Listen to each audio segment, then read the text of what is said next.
네, 자, 오늘은 즐거운 금요일입니다. 자, 오늘은 NBA 경기가 시카고 불스의 경기가 연기되는 바람에 3게임밖에 없었습니다. 시카고 불스 마이애미 히트 경기가 경기장 사정으로 인해서 취소가 됐습니다. 자, 그리고 오늘은 골든스테이트 이야기 한번 해볼까 하는데요. 네, 골든스테이트가 현재는 8위에 그쳐 있습니다. 굉장히 또 애매한 성적이고 뭐 이대로 가다가는 또 플레인 토너먼트를 치러야 되는 그런 운명일 텐데 상위권 도약을 위해서 필요한 것들을 한번 짚어봤습니다. 자, 플레인 토너먼트 단골 팀이죠. 커탐그 그리고 커탐 듀의 활약 속에 2010년대에만 5차례 파이널에 진출했었습니다. 이 가운데에 3회 우승 차지하면서 왕조를 이뤘죠. 네, 4년 동안 3번 우승이면 뭐 다이너스티라 부를만 합니다. 자, 하지만 2020년대 들어서는 중위권 팀에 가까운 행보였죠. 2022년 우승을 제외하면 성과는 미비한 편입니다. 그리고 올 시즌 현재 성적은 38경기 치르면서 20승 18패, 승률은 52.6%, 서부 컨퍼런스 8위입니다. 프린권 순위를 한번 살펴보면 현 시점에서 8위는 워리어스의 20승 18패, 9위는 포틀랜드의 18승 20패, 포틀랜드가 최근 연승이고요. 워리어스와 승차가 2게임밖에 나질 않습니다. 그리고 10위가 멤피스 그리즐리스 16승 21패, 매 경기 부상자가 8명씩 발생하고 있는데 여전히 잘해주고 있습니다. 기대 이상이에요. 자, 최근 5시즌 동안 골든스테이트의 성적을 살펴보면 2021 시즌 39승 33패, 그리고 커리가 시즌 엔딩 인터뷰에서 이야기하죠. 다음 시즌 아무도 우리를 무시할 수 없을 거야. 거짓말처럼 다음 시즌 우승을 달성합니다. 53승 29패, 서부 컨퍼런스 3위였고요. NBA 챔피언에 오르죠. 그리고 스테픈 커리는 생애 첫 파이널 MVP를 받게 되고요. 2022-23 시즌은 44승 38패 떨어집니다. 2라운드 진출했습니다만 레이커스에게 지면서 탈락했고요. 23-24 시즌 46승 36패 플레이오프 진출에 실패합니다. 그리고 지난 시즌 극적으로 지미 버틀러로 영입하면서 48승 34패 서부 컨퍼런스 7번 시드였지만 1라운드에서 결국 휴스턴 로켓츠를 꺾으면서 2라운드에 진출하게 됩니다. 자, 하지만 이번 시즌도 이대로라면 답보 상태라고 볼 수가 있죠. 일단 골든스테이트가 직면한 문제 여러 가지가 있는데 대표적으로 로스터가 얇습니다. 로스터가 스티브 커함도 굉장히 로테이션을 폭넓게 키우고 있긴 합니다만 이게 사실 로테이션이 두꺼워서 로스터가 풍족해서 그런 게 아니죠. 네, 그렇기 때문에 주전과 벤치의 차이도 좀 커지고 있어요. 원래 최근 2, 3년 동안 골든스테이트 워리어스의 벤치는 강점에 가까웠는데 올 시즌 현재는 그렇다고 보기는 힘듭니다.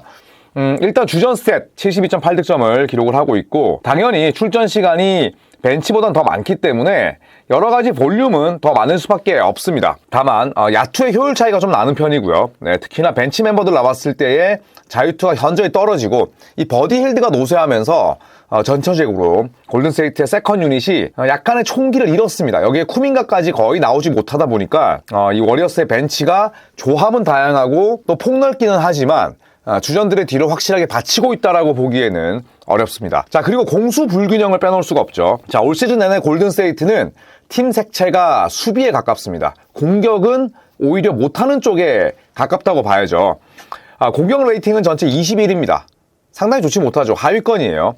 대신 수비 레이팅은 전체 9위. 계속해서 탑 10 안에 들고 있는데 2010년대에 워리어스가 왕조를 구축할 수 있었던 건 공수 균형이 훌륭했기 때문이었습니다. 듀란트가 오기 전에도 그랬고 듀란트가 와서도 그랬고요. 하지만 올 시즌 현재 팀 수비는 대단히 빼어나지만 공격력이 지나치게 떨어집니다. 더 이상 듀란트 같은 선수도 없고 그리고 스테픈 커리가 볼륨은 잘 만들어내지만 예전처럼 완전히 상대 수비의 전술을 무너뜨릴 만큼의 그런 파급력은 없다고 봐야 됩니다. 자, 그리고 스테픈 커리, 지미 버틀러 이외에 크랙 역할이 가능한 선수가 전무하고요. 이마저도 지미 버틀러는 폭발력을 아예 잃어버렸습니다. 그냥 20점 넣는 선수예요. 네, 그러다 보니까 커리에 대한 부담이 상당히 커지고 있고 이게 결국 공수 불균형으로 이어지고 있는 모양새입니다. 자, 세 번째는 나이가 적지 않죠. 커리 88년생, 버틀러 89년생, 디그린 90년생이니까 핵심 자원들이 죄다 나이가 들었습니다. 알 호포드 86년생이고요. 이 셋 가운데에 하나라도 빠지면 전력에 큰 손실이 있습니다. 디그린이 정말 못한다고 하더라도 디그린을 없이 디그린이 1년 내내 빠진 상태에서 로테이션 돌릴 수 있을까요? 없습니다. 네, 그렇기 때문에 여전히 나이는 많은데 비중도 높다 이렇게 볼 수가 있겠고요. 하지만 셋의 에너지, 운동 능력은 전부 다 리그 평균 이하입니다. 자, 그리고 네 번째, 타 팀에 비해서 피지컬이 현저히 떨어집니다. 팀 내 최장신은 퀸튼 포스트예요. 7피트 선수가 한 명에 불과하죠. 2m 13cm가. 그리고 2m가 넘는 자원은 6명밖에 없습니다. 에너지 그리고 사이즈 전부 다 리그 최저 수준이고요. 퀸트 포스트가 2m 13, 트레이 잭슨 데이비스가 2m 6, 알렉스 투히 2m 3 못 나옵니다. 알 호포드 2m 3 늙었고요. 조라나 쿠미카 2m 1 못 나오고요. 기 산토스가 2m 1cm니까 2m가 넘는 선수도 6명밖에 없어요. 이 로테이션, 이 로스터를 만든 구단의 문제가 크죠, 사실. 완전히 꼬꼬마 단신 라인업만 모아놨습니다. 자, 그렇기 때문에 전력 보강은 필요하고 필수죠. 내부 성장만으로 상승 여지는 제한적입니다. 기대할 수가 없어요. 아무리 윌 리차드가 잘한다고 해서 쿠파 플래그라든지 혹은 크니플 같은 그런 선수는 아니잖아요. 네, 그렇기 때문에 커리 시대, 커리 에라에서 우승에 도전할 수 있는 가장 확실한 방법은 외부 자원 영입입니다. 이걸 워리어스가 모를까요? 당연히 알죠. 그런데 골든스테이트는 커리와 버틀러가 은퇴한 이후에 그 세대도 대비를 해야 되기 때문에 드래프트 픽을 함부로 쓰지 않는 거죠. 당연히 워리어스도 외부 영입해야 된다는 사실은 알고 있습니다. 하지만 그러기 위해서는 미래 자산을 땡겨 써야 되기 때문에 이 부분에서 고민하고 있는 거죠. 자, 하지만 필요한 자원은 대단히 명확합니다. 일단 사이즈를 갖춘 3&D 자원이 반드시 필수죠. 이거는 워리어스뿐만 아니라 34팀 모두에게 필요한 자원이기도 합니다. 자, 여전히 커리에 대한 의존도가 굉장히 높은 공격 전술을 가져갑니다. 그렇기 때문에 커리가 침묵하는 날에는 속절없이 팀 오펜스는 무너지죠. 버틀러가 하드 캐리할 수 있는 마이애미 히트 시절의 그런 몸 상태나 에너지도 아니고 커리 침묵하면 거의 집니다. 그리고 현재 버틀러가 또 굉장히 이타적인 2옵션이기 때문에 어떻게 본다면 커리의 부담을 완화시킬 수 있는 득점, 그러니까 약간 타짜형 득점원이 필요한 거죠. 그래서 외곽 공격 자원은 필수죠. 왜냐하면 골든스테이트 워리어스가 야투 시도 비중 가운데 3점이 가장 높은 팀이란 말이죠. 네, 그렇기 때문에 3점은 기본적으로 던질 수 있는 선수여야 합니다.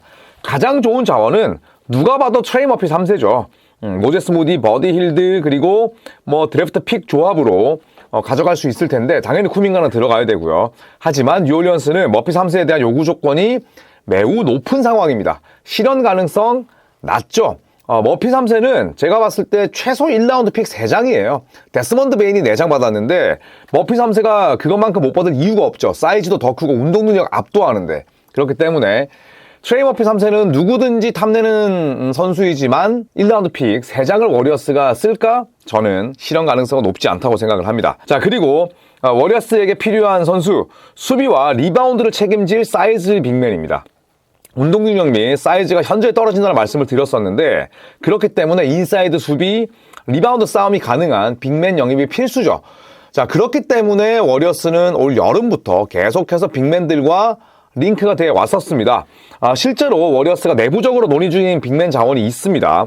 바비 포르티스, 마일스 터너, 닉 클렉스턴, 로버트 윌리엄 3세, 데니얼 게포드. 자, 이렇게 수많은 이 빅맨 자원들을 영입 후보군을 올렸는데 워리어스가 지닌 자산은 아까도 말씀드렸지만 간단합니다. 쿠밍가, 그리고 롤플레이어, 예를 들어서 모제스 무디와 버디 hil드, 여기에 드래프트 픽 조합이죠. 픽은 워리어스가 풍족하게 가지고 있기 때문에 이 부분은 충분히 또 에셋을 만들 수 있다고 생각을 합니다만 과연 이 바비 포르티스나 혹은 마일스 터너급의 닉 클렉선도 좋은 선수긴 합니다만 드래프트 픽을 얼마나 태울 수 있을지는 좀 의문이죠. 자, 하지만 아직까지 이름은 나오지 않았으나 굉장히 골든스테이트가 영입하고 싶어하는 선수가 있습니다. 바로 마이클 포터 주니어죠. 실제로 골든스테이트는 마이클 포터 주니어 영입에 관심을 갖고 있습니다. 하지만 아직까지 100% 이 선수를 영입하기 위한 노력을 다 하진 않았다라는 그런 보도는 있었어요. 그러니까 아직까지는 간만 보고 있는 상태지만 마이클 포터 주니어에 대한 골든스테이트 워리어스의 관심이 지대한 건 부인할 수 없는 팩트입니다.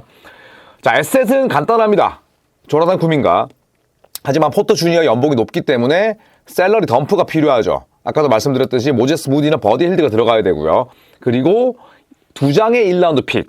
실제로 브루클린은 이미 마이클 포터 주니어 데려가려면 아주 컨디션이 좋은 1라운드 픽 2장이 필요하다라고 지금 이미 언론 플레이를 해놓은 상태예요. 1라운드 픽 한 장이면 전화하지 말라는 거죠. 자, 만약에 골든스테이트가 포터 주니어 영입한다면 당연히도 커리의 공격 부담을 덜 수 있는 엘리트 윙 스코어러 자원을 데려옵니다. 마이클 포터 주니어는 덴버에서도 3옵션으로 평생을 뛰었어요. 그렇기 때문에 커리와 버틀러의 뒤를 받치는 능력은 누구보다 출중할 테고, 그리고 만약에 포터 주니어가 골든스테이트로 온다면 저는 포터 주니어를 2옵션으로 써야 된다고 봅니다. 버틀러보다는 더 아주 순수한 그런 퓨어 스코어이기 때문에 저는 워리어스와의 색깔은 대단히 잘 맞는다고 생각을 하고요. 그리고 포터 주니어가 3점만 잘 쏘는 건 아니죠. 일단 사이즈가 좋습니다. 매치업 사냥의 대상으로 전락하지 않아요. 왜냐? 사이즈가 거의 빅맨이니까. 여기에다가 리바운드도 보강이 가능합니다. 원래 마이클 포터 주니어는 3&R 자원이라고 불렀죠. 3점과 리바운드가 좋은 선수예요. 자, 그리고 에반 시더리의 보도에 따르면 단순히 1대1 트레이드보다는 삼각딜의 가능성이 있다. 이런 이야기가 있습니다. 그리고 그 삼각딜의 선수 대상은 쿠민가, 말링 몽크, 마이클 포터 주니어라고 하고요. 삼각딜 시나리오는 이렇습니다. 골든스테이트 워리어스가 마이클 포터 주니어를 받아요. 그리고 세크라멘토가 쿠민가를 받고요.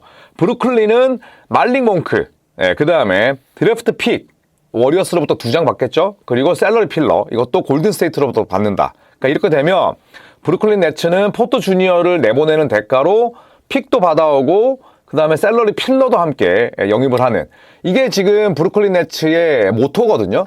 셀러리 필러 어느 정도 받아오고 대신에 거기다 드래프트 픽을 붙여주면 우리는 언제든지 딜할 의향이 있다.